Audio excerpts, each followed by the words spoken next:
Hello बच्चों। आज हम गॉस के प्रमेय का चौथा अनुप्रयोग पढ़ेंगे। कल तक हमने तीसरा पढ़ा था। तो अब देखिए चौथा अनुप्रयोग में क्या है। अनंत विस्तार की समतल आवेशित चालक प्लेट के निकट वैद्युत क्षेत्र की तीव्रता, यानी यहाँ पर हमको एक चालक प्लेट लेना है और या अचालक प्लेट लेना है, तो लेकिन वो आवेशित होनी चाहिए और उसके निकट में हमको वैद्युत क्षेत्र की तीव्रता निकालनी है। इससे पहले हमने पढ़ा था किसी गोले के कारण, फिर उसके बाद हमने पढ़ा था किसी अगर तार के कारण। अब अगर हम ये पढ़ रहे हैं कि अगर कोई प्लेट है और उस प्लेट को अगर आवेशित कर दिया जाता है तो उसके निकट वैद्युत क्षेत्र की तीव्रता कितनी होगी, इसकी हम गणना करना चाहते हैं। तो इसके लिए अगर हम मान ले कोई एक प्लेट है,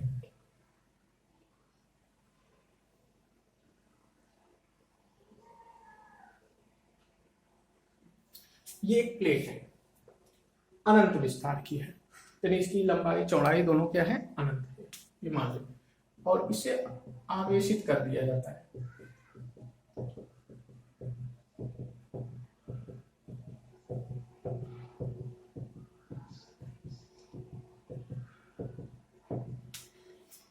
इस प्लेट को आवेशित कर दिया गया और अब आवेशित करने पर इस पर जो पृष्ठ आवेश घनत्व इसका हो गया सिग्मा। इस पर पृष्ठ आवेश घनत्व इसका क्या हो गया, सिग्मा। अब इस प्लेट के निकट हमको वैद्युत क्षेत्र की तीव्रता की गणना करनी है। तो इसके निकट में हम कोई बिंदु यहां ले लेते हैं, बिंदु P। इस बिंदु P पर हमको वैद्युत क्षेत्र की तीव्रता की गणना करनी है। तो अब यहां पर हम एक गॉसियन पृष्ठ लेंगे। यहां पर जो हम गॉसियन पृष्ठ लेंगे वो बेलनाकार गॉसियन पृष्ठ।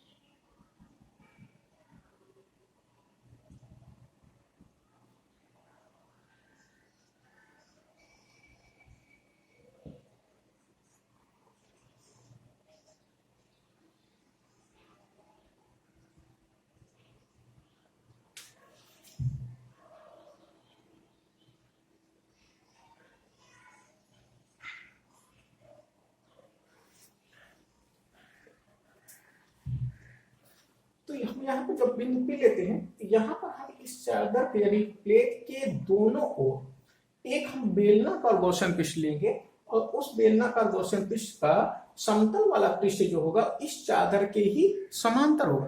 तो जितनी दूरी पे इधर हम एक बिंदु P लेते हैं, ठीक उतनी दूरी पे इधर भी एक बिंदु P ले रहे हैं, P डैश इसको कह ले रहे हैं। इसका जो क्षेत्रफल हम A ले रहे हैं, इसका क्षेत्रफल जो है वो A है। और यहाँ पर हमको वैद्युत क्षेत्र की तीव्रता निकाले, तो जो अगर प्लस आवेश का वैद्युत क्षेत्र की तीव्रता यहाँ पर जो होगी इस दिशा में होगी E, तो इसके कारण यहाँ धन आवेश के कारण यहाँ पर जो वैद्युत क्षेत्र की तीव्रता होगी उसकी इस दिशा में होगी E, इस बिंदु P डैश पर। ये बिंदु P डैश है और ये बिंदु P है। यहाँ पर जो वैद्युत क्षेत्र की तीव्रता इधर होगी उतनी ही वैद्युत क्षेत्र की तीव्रता इधर है, क्योंकि दोनों के हम दूरी को हम ये समान मान रहे हैं कि जितनी दूरी यहाँ से इसकी है उतनी ही दूरी यहाँ पर इधर से है। अब यहाँ पर तो यहाँ पर लघु पृष्ठ अगर ले, लघु पृष्ठ DA इधर की ओर होगा, यहाँ पर लघु पृष्ठ DA इधर की ओर होगा। तो इसके लिए हम पहले मान लेंगे, तो लिखें पर सबसे पहले माना अनंत विस्तार की किसी आवेशित अचालक प्लेट पर पृष्ठ आवेश घनत्व सिग्मा है। प्लेट से r दूरी पर स्थित बिंदु P व P डैश पर वैद्युत क्षेत्र की तीव्रता की गणना करनी है। यानी यहां से इसकी दूरी ये r है, इधर चाहे आप ले ले प्लेट की इधर, चाहे इस प्लेट के इधर की बात करें, दोनों तरफ से हमारी दूरी कितनी है, r है। पैराग्राफ चेंज करके लिखेंगे, यदि बिंदु P व P' एक बेलनाकार गॉसियन पृष्ठ के समतल पृष्ठ पर स्थित हैं, समतल पृष्ठ का क्षेत्रफल कैपिटल A है, तो गॉसियन पृष्ठ के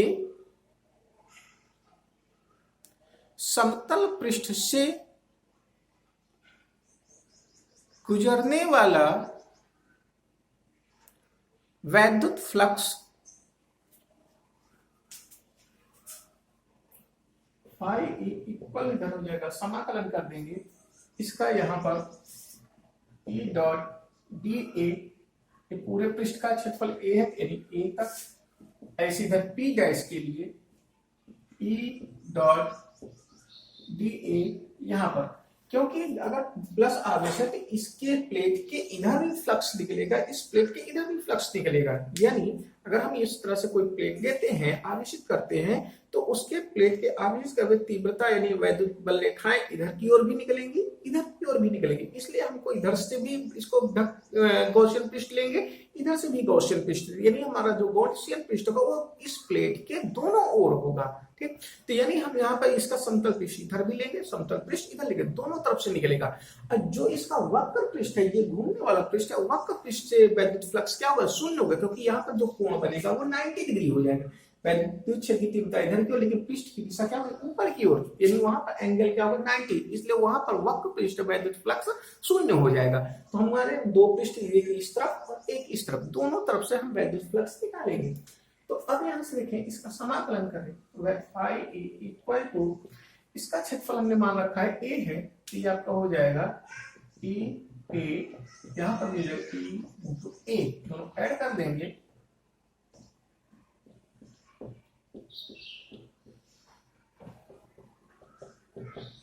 टू E A, समीकरण नंबर 1। अब गॉस के प्रमेय से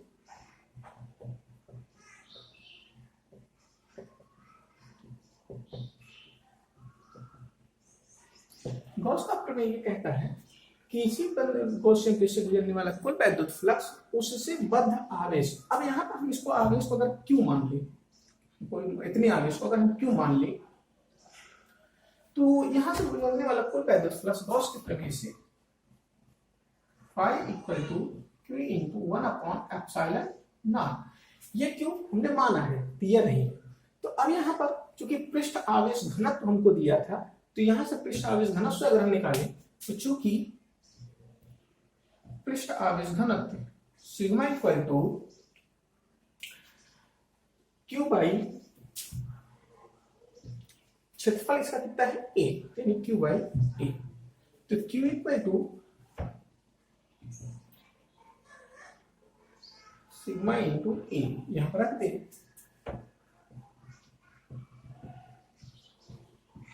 एप्सिलॉन नॉट, हो गया समीकरण नंबर 2। अब समीकरण 1 तथा 2 से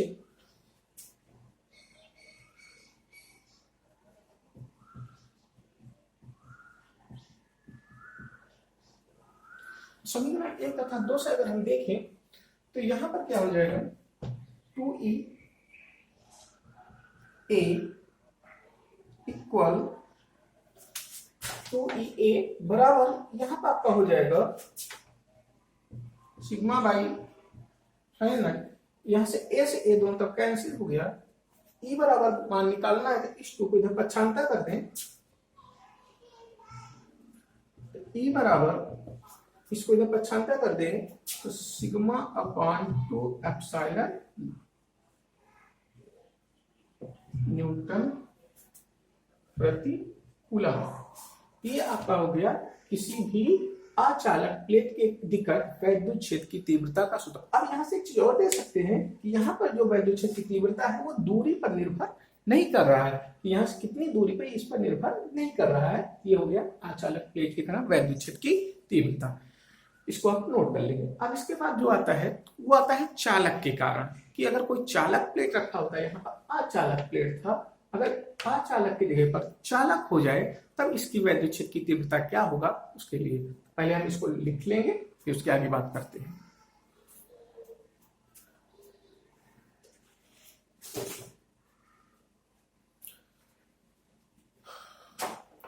तो देखिए अब इसके आगे वाला 5वां नंबर,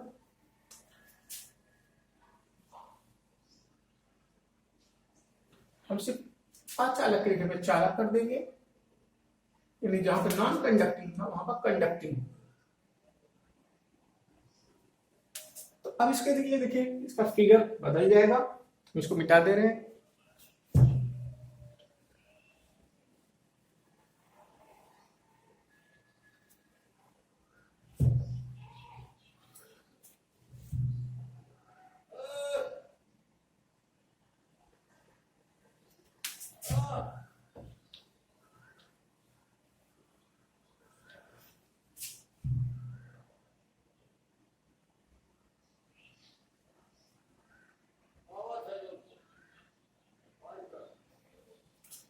अब यहां पर देखिए ये चालक प्लेट है, चालक और अचालक में अंतर क्या होता है? प्लेट अगर वो अचालक है तो आवेश उसके पृष्ठ के दोनों ओर दे नहीं, उसके अंदर रहते हैं, लेकिन अगर वो चालक है तो चालक में जो आवेश होता है हमेशा पृष्ठ पे।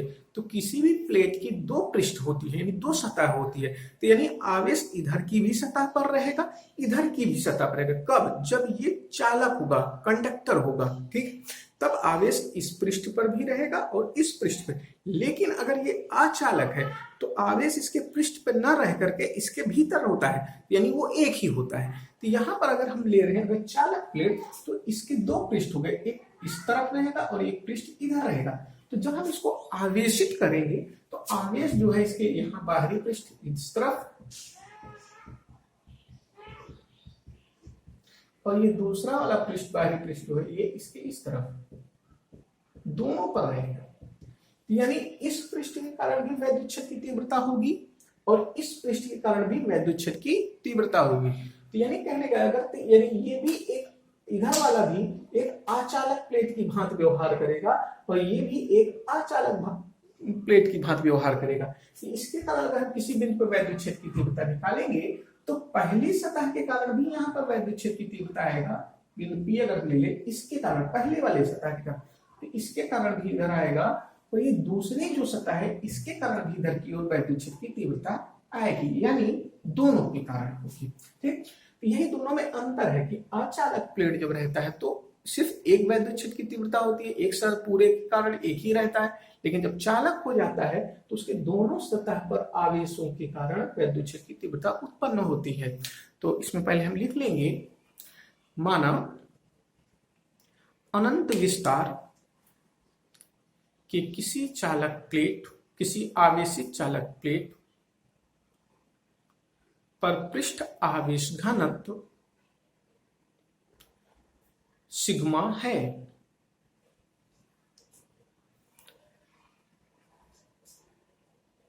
प्लेट से कुछ दूरी पर स्थित बिंदु P पर वैद्युत क्षेत्र की तीव्रता की गणना करनी है। पैराग्राफ चेंज करके लिखेंगे, चूंकि चालक प्लेट की दोनों सतह पर आवेश उपस्थित होते हैं, इस कारण किसी बिंदु पर वैद्युत क्षेत्र की तीव्रता प्लेट के दोनों पृष्ठों पर उपस्थित आवेशों के कारण उत्पन्न होगी। तो अब यहां पर देखें तो पहले पृष्ठ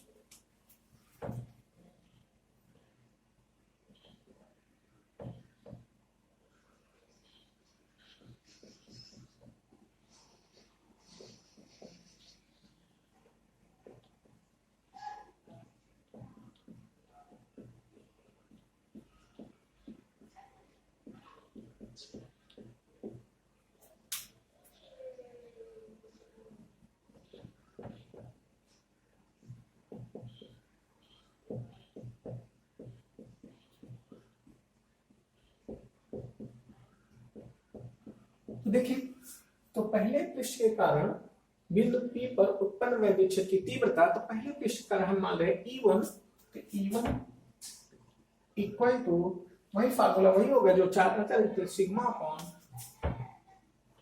2 एप्सिलॉन नॉट। समीकरण 1 हो गया। दूसरे पृष्ठ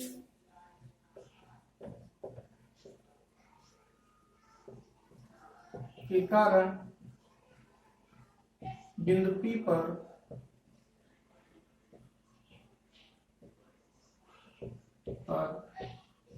उत्पन्न वैद्युत क्षेत्र की तीव्रता E2 बराबर सिग्मा अपॉन 2 एप्सिलॉन नॉट। यानी पहले पृष्ठ, यानी ये जो पहला पृष्ठ है इसके कारण बिंदु यहाँ पर जो उत्पन्न होगा उसको हम E1 कह रहे हैं। ये जो दूसरा पृष्ठ है, इधर वाला पृष्ठ है, इसके का जो है वो E2 है। यानी बिंदु P पर दो पृष्ठों के कारण अलग अलग तीव्रता उत्पन्न हो रही है, दोनों के मान समान होंगे, ठीक? क्योंकि अब उसके बाद तो बिंदु P पर परिणामी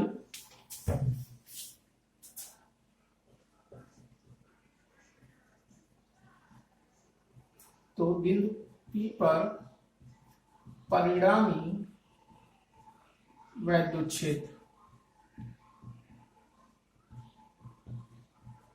क्षेत्र की तीव्रता E बराबर E1 प्लस E2, दोनों एक ही दिशा में है E1 और E2, इसलिए यहाँ पर जो परिणामी वैद्युत क्षेत्र की तीव्रता होगी वो इन दोनों के सम हो जाएगी। तो E बराबर E1 प्लस E2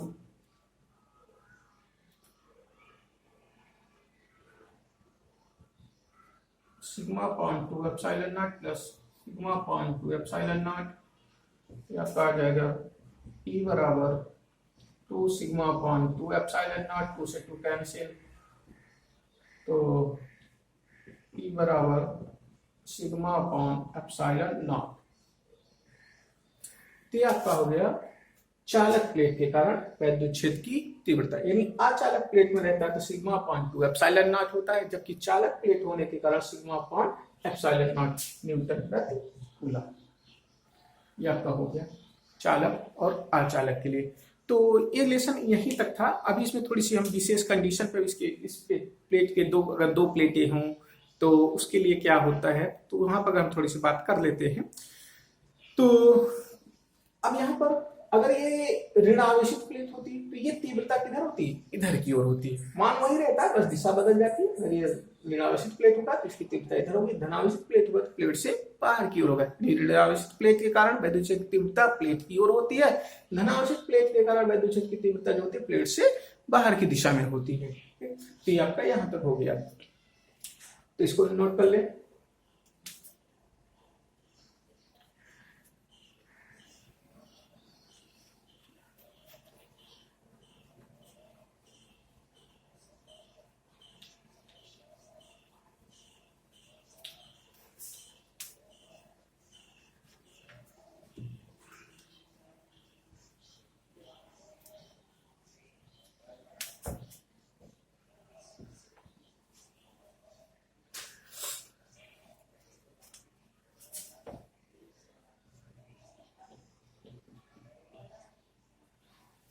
अब इसमें देखें, हम इसमें दो केसों की बात करेंगे, दो या दो से अधिक केसों के। अगर हम दो प्लेट रखें, वो चालक हो या अचालक हो, चालक हो गए तो चालक वाले फार्मूले का प्रयोग करेंगे, अचालक हो गए तो अचालक वाले फार्मूले का प्रयोग करेंगे।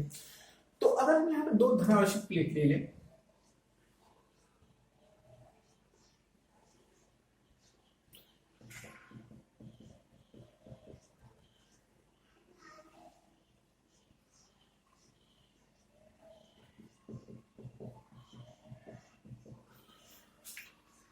ये दो प्लेटें हो गई, पहली प्लेट दूसरी प्लेट। अब इसके कारण तीन स्थानों पर एक बिंदु यहां पर ले लेते हैं, बिंदु P, एक बिंदु यहां पर हो गया Q, और एक बिंदु यहां पर हम ले ले R। दो आवेशित प्रेरक करके हम तीन बिंदुओं पर वैद्युत क्षेत्र की तीव्रता अगर निकालना चाहें या देखना चाहें तो क्या होगा। तो अगर पहले के कारण यहाँ पर विद्युत क्षेत्र की तीव्रता देखें तो इसकी दिशा किधर होगी, इधर की ओर, यानी E1 का मान इसमें इस दिशा में आएगा। ये भी धन आवेशित प्लेट है, तो इसके कारण जो तीव्रता होगी उसकी दिशा भी क्या होगी, इधर की ओर, यानी E2। यानी बिंदु P पर जो परिणामी होगा E बराबर E1 प्लस E2, ये बिंदु P पर होगा। लेकिन अगर Q की बात करें तो पहले प्लेट के कारण, यानी यहाँ पर धनावेशित प्लेट है, तो इसके कारण इधर की ओर होगी, यानी E1 की दिशा इधर होगा। ये दूसरे प्लेट ये धनावेशित है, तो इसके कारण जो इधर तीव्रता होगी इसकी दिशा इधर की ओर, यानी दूसरे के लिए हम E2 लिख रहे हैं, तो इसकी दिशा इधर की ओर होगी। अब देखिए दोनों की दिशा क्या है, विपरीत है, तो यहाँ पर जो परिणामी तीव्रता आएगी E बराबर E1 माइनस E2। चूंकि हम जानते हैं कि E1 और E2 के मान जो होते हैं वो समान होते हैं, बराबर होते हैं, लेकिन विपरीत दिशा में है तो माइनस हो गए थे, ये E बराबर क्या हो गया, 0। यानी प्लेटों के बीच में विद्युत क्षेत्र की तीव्रता क्या हो जाएगी, शून्य, जब दोनों प्लेट क्या होंगी, धनावेशित यानी समान आवेशित हों, यानी चाहे तो प्लस प्लस में हो चाहे माइनस माइनस रखेंगे तब पर भी क्या हो जाएगा, शून्य। आप देखें इधर पर, तो पहले प्लेट के कारण यहाँ पर जो विद्युत क्षेत्र की तीव्रता आएगी वो इस दिशा में आएगी E1, तो ये प्लस है।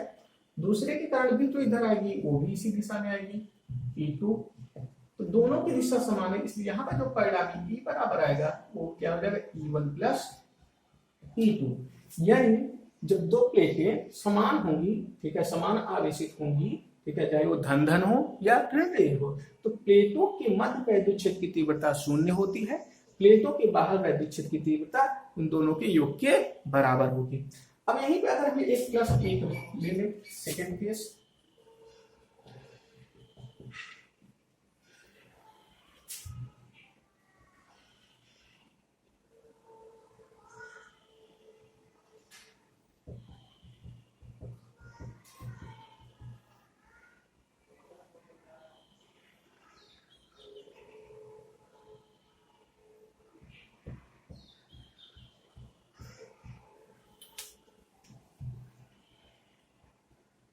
ये हमारी दो प्लेट, इसमें एक धनावेश प्लस आवेश वाली है तो एक ऋण आवेश वाली है। अब इसके कारण अगर हम तीन बिंदु ले लें, एक प्लेट इधर बाहर की ओर P, एक यहाँ मध्य में Q और एक इस तरफ R। अब इन तीन बिंदुओं पर अगर हम विद्युत क्षेत्र की तीव्रता देखें तो यहाँ पर इस प्लस आवेश के कारण विद्युत क्षेत्र की तीव्रता इधर की ओर होगी, यानी इस दिशा में E1। ये ऋणावेशित है, ऋण आवेश के कारण विद्युत क्षेत्र की तीव्रता आवेश की ओर होती है, यानी इस प्लेट की ओर होगी, तो यहाँ पे जो E2 होगा उसकी दिशा जो होगी वो किधर होगी, प्लेट की तरफ होगी, यानी इस दिशा में। तो अब यहाँ पर जो परिणामी निकलेगा E बराबर E1 माइनस E2, विपरीत दिशा में है इसलिए घट जाएगा, क्योंकि E1 और E2 के मान जो होंगे वो समान होंगे, इसलिए क्या हो जाएगा, यहाँ पर 0 हो जाएगा। इसी प्रकार से इधर यहाँ पर प्लस आवेश का विद्युत क्षेत्र की तीव्रता इधर की ओर E1, ये माइनस है इसलिए इसकी दिशा इधर की ओर E2। परिणामी निकालेंगे E बराबर तो E1 माइनस E2, और फिर परिणामी E बराबर क्या हो जाएगा, यहाँ पर भी 0। देखिए अगर यहाँ पर बात करें इसमें तो ये प्लस आवेश है, इसके कारण तीव्रता E1 इधर की ओर होगा, ये माइनस है तो इसके कारण जो तीव्रता वो भी प्लेट की ओर ही होगी, क्योंकि माइनस जो होता है वो अपनी ओर, तो यहाँ पर इधर की ओर ये हो गया E2, तो दोनों एक ही दिशा में है, तो यहाँ पर जो परिणामी E बराबर आ जाएगा क्या होगा, E1 प्लस E2। तो ये हो गया दो विशेष कंडीशन, अगर दो प्लेटें रखती हैं तो यहाँ से ये गॉस का प्रमेय समाप्त हो जाता है। तो अब हम अगले टॉपिक में इसके आगे का लेसन पढ़ेंगे।